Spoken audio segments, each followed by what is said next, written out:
Good afternoon, Miss Lendiza.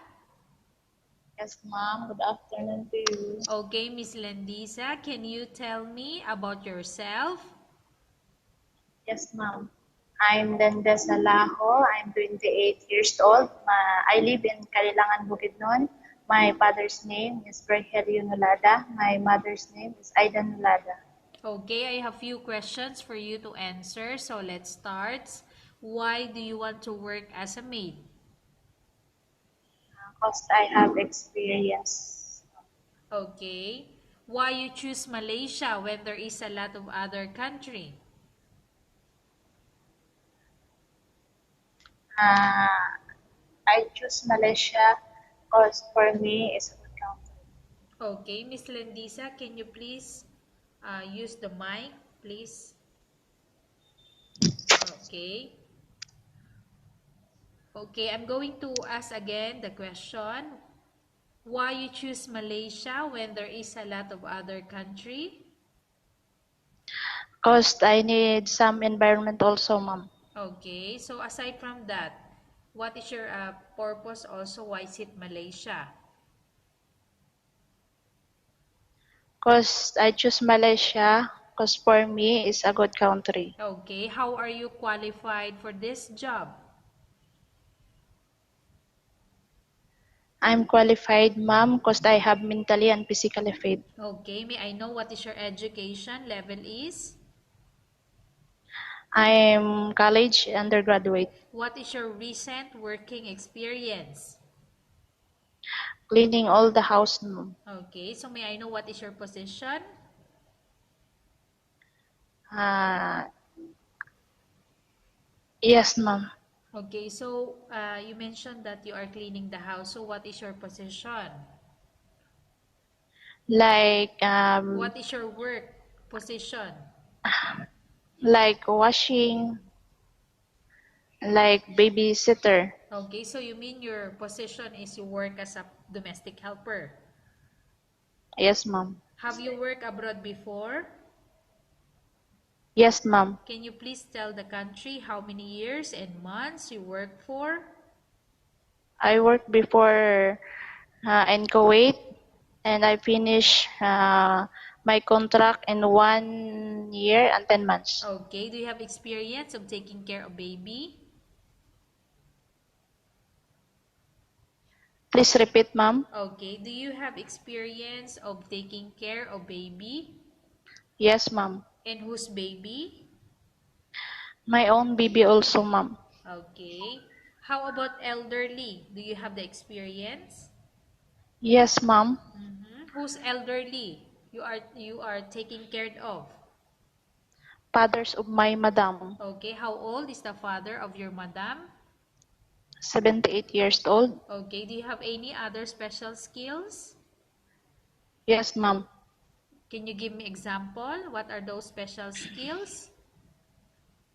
Like computer and tutor in the baby. Okay. So you mean you are a computer literate? Yes, ma'am. Are you willing to learn new skills?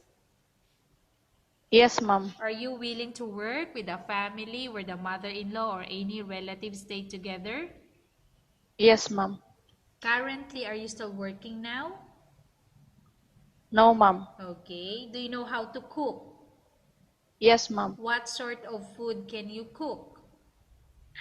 Like Filipino food and Arabic food. Can you give me example from first thing is the Arabic food that you can cook? Biryani, salad, masbus or maglub also. Okay, how about Filipino food that you can cook? Like apritada, adobo, or chop suey. Okay, are you aware that you will have to do washing, cleaning, ironing, and cooking? Yes, ma'am. From all the household chores like cooking, cleaning, ironing, and washing, which do you like most? Like washing and babysitter. Okay, if ever you were selected to work in Malaysia, who will take care of your kids? My family also, ma'am. You are not allowed to use handphone or cell phone during working hours. Yes, ma'am. You are only allowed to use handphone or cell phone after you finish all the works and when going to bed. Yes, ma'am. You are strictly needed to surrender the handphone to your employer in the morning, and your employer will return back to you once you're going to bed. Yes, ma'am. If ever your employer finds out that you're abusing your handphone and it's affected your work performance, your employer will confiscate your handphone and you're not allowed to hold it anymore. Instead, your employer will allow you to call to your family 3 times in a month. You're only allowed to bring normal phone and you're not allowed to bring smartphone. Are you agreed for the terms and condition? Yes, ma'am. I'm agreed. Are you agreed to the rules and regulation for the handphone? Yes, ma'am. How many years is the contract as you agreed and understand? Uh, 2 years, ma'am. Can you describe for me your ethics or your attitude? I'm simple and I'm always happy and I'm very good for my family. Okay. How can you assure to us that you will work hard in Malaysia? Because I have experience, ma'am. Okay. Can you promise not to use the telephone without the permission of your employer? Yes, ma'am. Can you promise not to put on makeup but to dress properly while work? Yes, ma'am. Can you promise not to invite friends and relatives without the consent of your employer? Yes, ma'am. Can you promise not to ask for advance salary from your employer under any circumstances? Yes, ma'am. Do you really understand of the rules and regulation of the agency? Yes, ma'am. Do you pay any placement fee for you to come to Malaysia to work as a maid? Do you pay? No, ma'am. Okay. Do you have any history of sickness? Example, breast cancer or any other illness? No, ma'am. Do you suffer from any skin diseases, allergy, or physical defect? No, ma'am. Have you suffered from any serious illness? No, ma'am. Do you smoke? No, ma'am. Do you have any tattoo in the body? No, ma'am. Do you take any prohibited drugs before? No, ma'am. Have you undergone any operation or surgery? No, ma'am. Are you medically fit? Are you fit to work? Yes, ma'am. I'm fit to work. Are you in any medication? No, ma'am. Are you allergic with any food? No, ma'am. Are you prepared to work for the employer of any race? Yes, ma'am. Are you prepared to eat the type of food taken or given by your employer? Yes, ma'am. Are you afraid of being left alone in the house? Are you afraid? No, ma'am. Are you afraid of dogs or other pets? No, ma'am. Can you promise to work according to instruction from your employer? Can you promise? Yes, ma'am. Do you have any immediate family working in Malaysia? Repeat, ma'am. Okay. Do you have any immediate family who is now working in Malaysia? No, ma'am. Okay. Miss Lendisa, we have finished our question section. Let's go to case study. I have a case study for you and I want you to answer me truthfully. Upon arrival in Malaysia within 6 months, if ever any of your family members pass away, what will you do?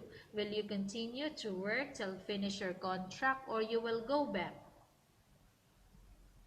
I want to finish my contract, ma'am. Okay. Tell us about yourself and why do you want to work in Malaysia as domestic helper? I want to help my family and I have experience also. Okay, Miss Lendisa, what do you want to tell to your employer who's watching your video? Repeat, ma'am. Okay. Miss Lendisa, what do you want to tell to your employer who's watching your video? I don't want, ma'am. No, no, no. Can you hear me clearly? Or should I repeat again the question? Yes, ma'am. Okay, I'm going to repeat. So uh, any words for your employer?